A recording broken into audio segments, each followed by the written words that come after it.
Magandang araw mga lods. Ayan, at napakalinaw ng ating kulungan mga lods.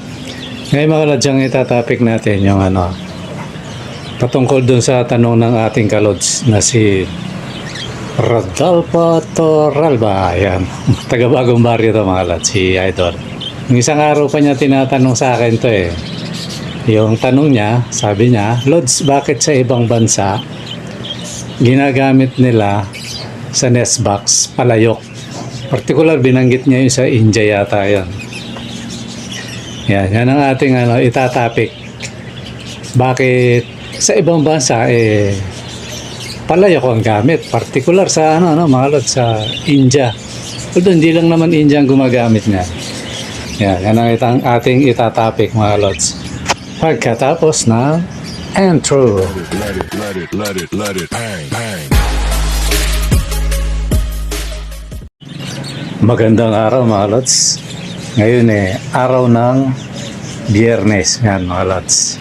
Tama nga ba ako? Araw nga ba ng Biyernes mga lods? Ayun, Friday ngayon. So hanggang na lang. Totally baka ito na yung huling video, tapos sunod na raffle na yung susunod na video. Kaya itong araw na to hanggang ngayon na lang yung natin, para maiwasan natin yung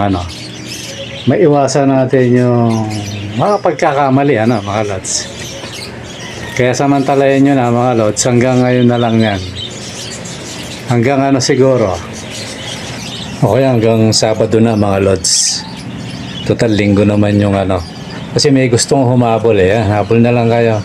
Hanggang Sabado ng gabi mga lods. Yun na yung cut off.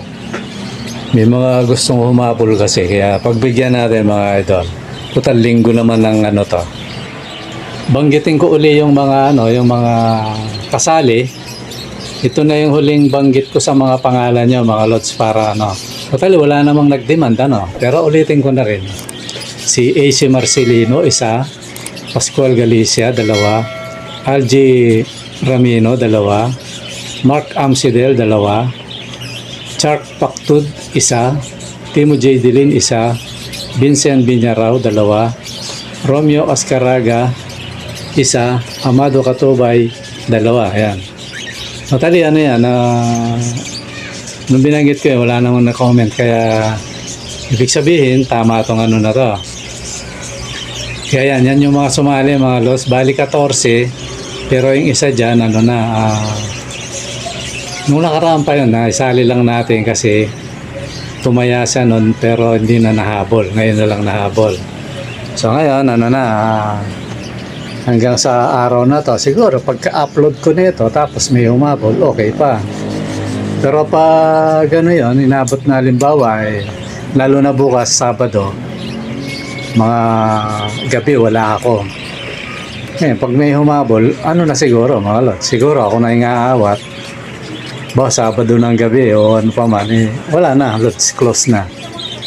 Siguro kung na-send nyo na yan, sa susunod na lang Okay, at least may bobola na natin. Swerte nyo kasi medyo mature na yung mga mga African, tapos yung sa parakits, may bata, may matanda So gaya ng ko, hindi natin nakuha yung natin. Pag pumunta kayo rito, ibibigay ko dalawang pares. Pero pag ipa-deliver, isang kits lang, pares, dalawang African. Yan ang usapan natin. Pero na rin yan, lods. Okay na rin yun doon sa panalo, Tapos sagot nyo pamasahe mga lods, kasi hindi natin nakuha yung katampatang yung halagan niya. Pero naman yan, okay lang, kasi talaga naman tayo kinakalat lang naman natin to. Tsaka por patuka lang to mga lods. Okay mga lods, balik na tayo doon sa ating topic.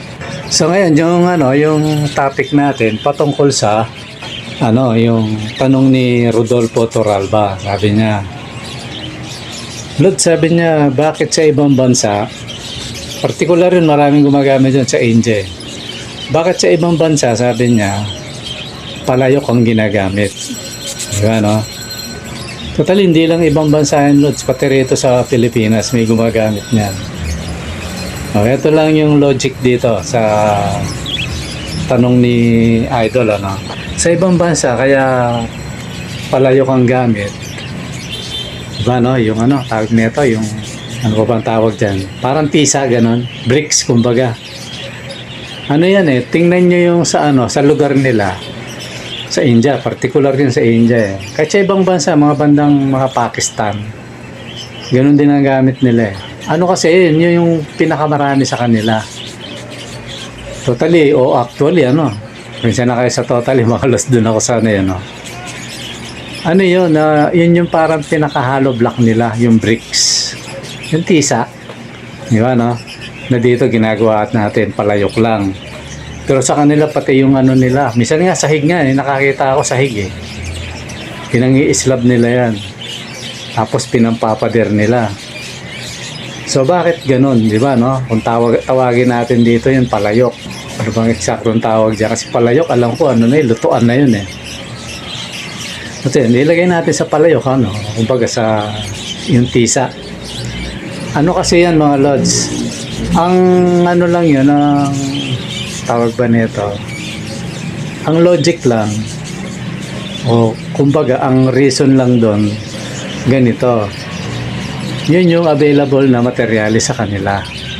Maaari, mura yun. Sa kanila, mura. Kaya yun ang ginagamit nila. Sabihin, ano, yun yung pinaka-available na materyales sa lugar na yun. Kaya, yun ang gamit nila. Maaaring ang kahoy doon, mahirap. Hindi kagaya sa atin, sagana, ano. So, yun yung ano, yun lang yung dahilan doon. Totally, hindi lang ano eh, hindi lang, ayan, pakikita natin yung ano, palayok mga lods. Ayan, pakikita natin, ayan, di ba, no? Bakit palayok? Ayan, yung nakikita nyo na eh. Kasi ano lang, yun yung ano, yun yung tawag nito. Yun yung materialis na available dyan. Maring mas convenient o mas mura yan kumpara sa ibang ano. Kaya yun ang gamit. Tsaka siguro yan ang pinakamadali para sa kanila. So yun lang yan mga lods. Kasi o nga naman, bubutasin mo lang yan. Tapos wala, sasabit mo na, tapos na kagad. Di kagaya sa atin, di ba? Talagang effort ako pag gumawa akong nest box, talagang ano eh, marami kang kailangan, martilyo, lagari, talagang bubuin mo kung nag-on ano ka, kumbaga DIY. So matagal yun sa kanila, siguro maraming palayok dyan, ngayon ang gamit. Pero hindi lang naman sa kanila yan, sa ibang bansa rin, ano rin yan. May mga gamit din, kahit sa Pilipinas, di ba, no? At hindi lang ganyan na bakit palayok, ano? Hindi lang ano yan, kumbaga kung ano yung pupwede, ba ito, halimbawa sa probinsya ka, bagamat yung ipapakita ko sa inyo ano, hindi probinsya, talagang tinetesting niya kasi ito eh. Yung isang vlogger din na laging nag-i-English ano, pero alam ko Bisaya to si Lods eh. Siyempre para makakuha siya ng viewer sa ibang bansa. Ayan. Totally, liliitan lang natin yung mga video na yan para hindi tayo makapiright ano. Yun si Lods ano, kalimutan ko yung pangalan na itong vlogger na to. Ano siya, tinesting niya rin ng palayok, tapos gumamit din siya ng kawayan. Yung jumbo na kawayan mga lods. Yan, gumagamit din siya. Yan, gaya ng nakikita niyo sa video, no? Gumamit din siya. Kaya ano, depende lang yan kung ano yung gusto mo, lods. Tayo kasi nasanay lang na ano, nasanay lang tayo yung box talaga.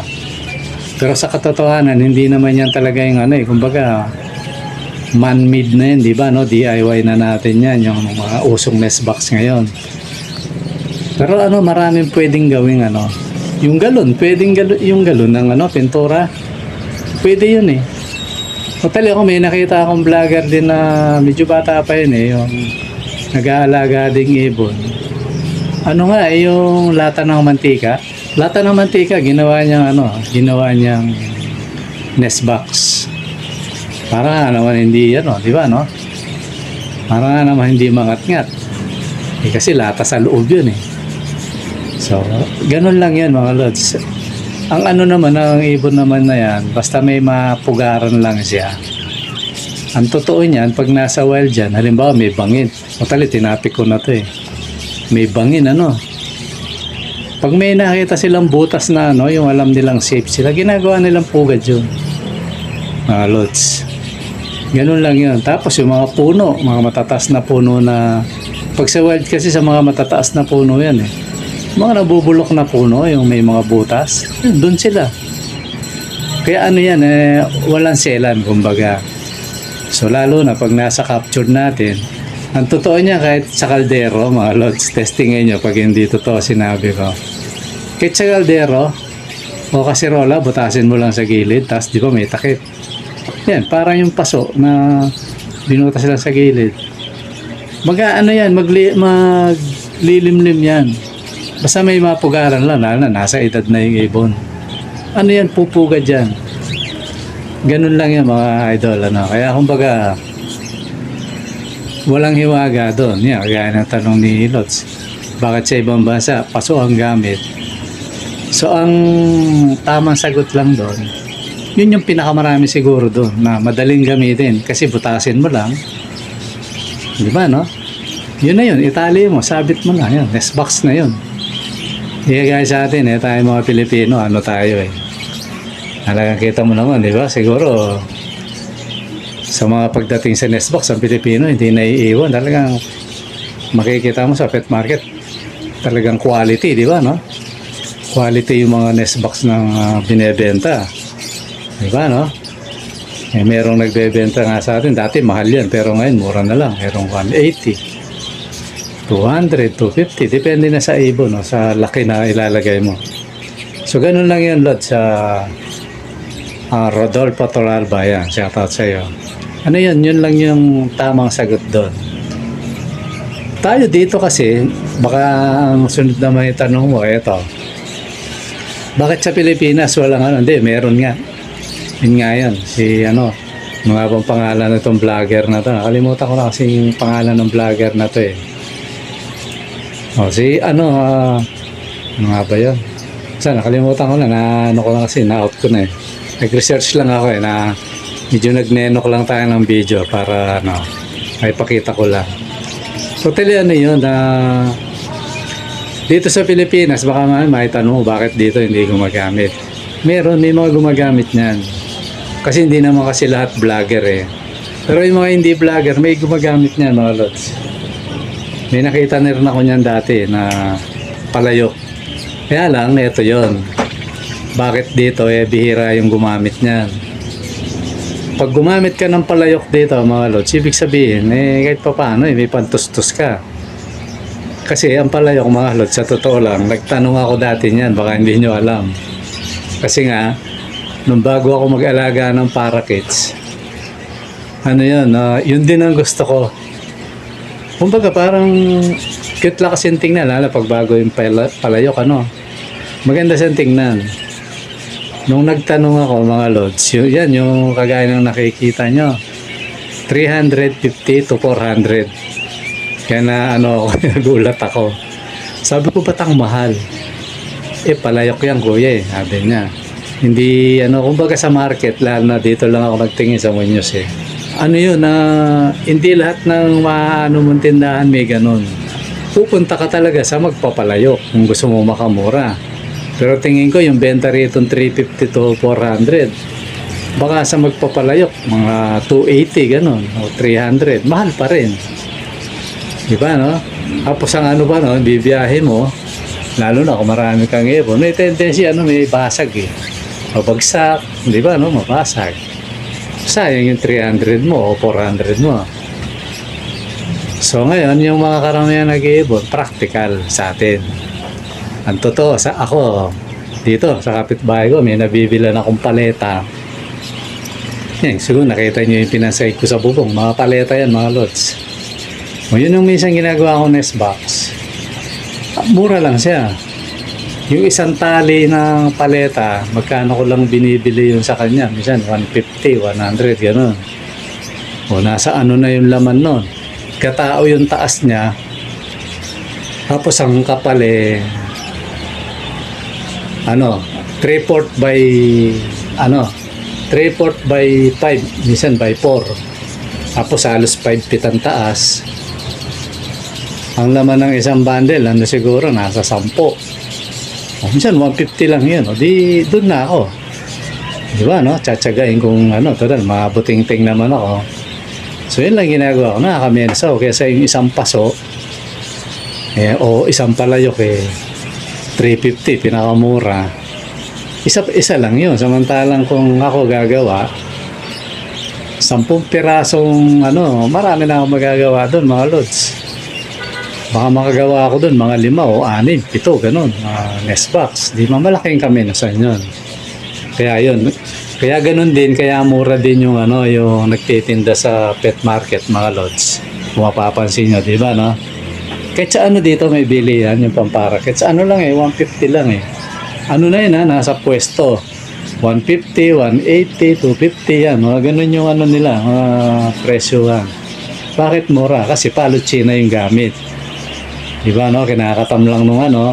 Kahit ako siguro, halimbawa maraming ano, dahil na dito, kung gagawin kong ano. Kasi dito, wala na akong panahon magkaganyan pa Ba, gagawin kong ano yan, sasali ako sa mga ganyan na gagawa ng nest box. Marami akong makuha ng paleta dito kasi may mga pabrika dito Kumbaga, kung nest box lang, maraming makuha ng ano, na materialis. Lalo na ako, minsan, contraction ako. Mga rita-ritaso, nahihingi ko yun. May nest box na. Diba, no? Kung magpapaso tayo, mahal yun, mga lods. At ang totoo nun, hindi lang yun lang. Yung ano, yun, yung pakipakita ko ulit yung video, yung vlogger na to. Di ko lang anong pangalan ng vlogger na. Kalimutan ko, pasensya na, mga lods, Ano yun meron din siyang ano na kawayan, mga lods. Yung jumbo na kawayan. Yan, yung mga ginagawa niya. Ano to, baga vlogger na may kaya na to. Mga nauna sigurong ano to Tsaka may farm yan, yung may-ari niyan. Yan mga kawayan lang. Ang malaking kawayan, pwede rin gawing nest box yan, mga lods. Ganun lang yung pag ano, kumbaga mga parakits lalo. Kahit yung ibang ibon, mga lods. Depende na lang kung ano yung available sa atin na gawing ugad nila. At depende rin sa ibon. Pag malaki ibon mo, so malaki rin gawin mong nest box. Timba, yan. Gaya sabi ko kanina, timba, pwede yan. Lalo na sa mga yung mga big bird, pwede yan. Yung iba may gumagamit ng ganun Yan, kawayan, pwede rin. Diba, no? Yung medyo maliit na ibon, pwede yung yung baon ng nyog. Diba? Depende lang sa ibon. Although yung parakeets, lalo na, hindi maselan yan. Hindi mo kailangan bigyan ng bedding, yung kusot. Kusang yan. Naalala ko tuloy yung mga yung mga kakatail ko kasi hindi man ako sigurado kung magbe-breed agad. Walang bedding. Kaya hindi ko lang kung baka gawin kong bedding yung na lang, yung mga dahon na mga tuyo. Baka ganun na lang. Pero tingnan ko rin muna kasi magaspang naman yung sahig nung Tingnan ko rin kung display leg. Sana wag naman kasi magaspang naman yung yung nest box na yun So ganun lang yun, mga lods. Nasingit ko lang tuloy yung kakatila At pala, naalala ko. Good news, mga lods. 3 pala sila. Yan, kapakita ko rin sa video yan. 3 pala sila, hindi 2. Kaya sabi ko parang So yun Sabi ko 3 pala. Sana mapisa pa yung isa tama siguro yung na 4 nga yung itlog niya. Pero sa 3 good na ako, mga lods. Sana mabuhay lahat yan. Ayan, ganun lang yan. Napunta ron, mga lods. Sa nest box. Yun lang yan, mga lods. Depende na sa kung ano yung available natin. Basta siguruhin lang natin na safe yung pag nag-itlog, hindi ma-distract yung o hindi mabasag. Basta safe lang, okay yung kahit naman na pwedeng yung available na uubra sa kanila, pwede yun. Meron siya cartoon siguro napapanood nyo rin yun, yung cardboard lang. Although may nabibili nun, alam ko pero sa atin, ayaw natin yun. Ako particular, ayoko yun. Diba? Meron namang matibay, ba't ka pupunta sa cartoon, diba, mga lods? So yun lang yun, mga lods. Lalo na kay Rodolfo Torralba. Ganun lang Lods, depende lang yan sa lugar kung ano yung available na ano. Walang ano doon, kumbaga walang hiwaga. Ang ano lang doon, ang sagot lang doon, yun yung pinaka-available sa kanila. Maring mura sa kanila yan, maraming production na ganyan, kaya pwede naman sa ibon. Diba, no? Ang totoo niya, kahit yung mga malaking ibon nila, yun ang gamit nila eh. Malaking banganga lang. Yun din ang gamit nila, mga lods. Yun lang yan, mga idol. At sana natutunan kayo kahit konti. At sana nasagot natin yung tanong ng ating kalods na si Rodolfo Torralba. Yun, mga lods. Okay, mga lods. Hanggang dito lang siguro. At maraming salamat. Bye-bye.